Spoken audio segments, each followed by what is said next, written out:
कोल्हापूरमध्ये महायुतीला मिळालेला आहे।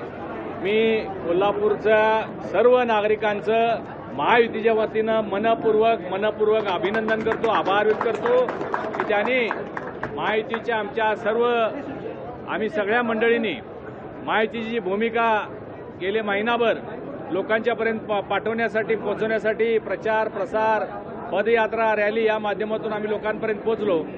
कोल्हापूर शहराचा विकास करायचा असेल तर महायुती हाच सक्षम पर्याय आहे हे आम्ही लोकांना पटवून देऊ शकलो, याचा मला सार्थ अभिमान आहे।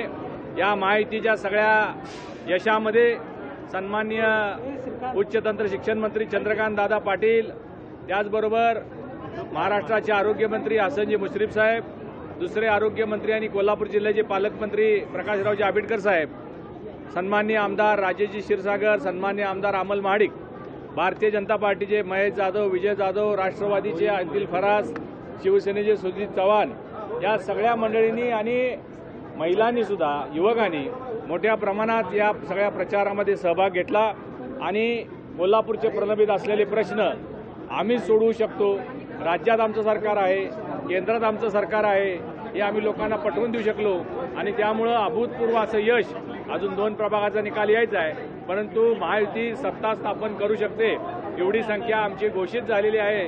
त्यामुळे लवकरच महायुतीचा महापौर कोल्हापूर महापालिकेमध्ये आपल्याला पाहायला मिळेल। मी काल मतदान करताना मी सांगितलं होतं काल 15 जानेवारी वाढदिवस मी साजरा करणार नाही आणि आज 16 जानेवारी। लोकशाही मराठी ऐका, पहा, जागरूक रहा।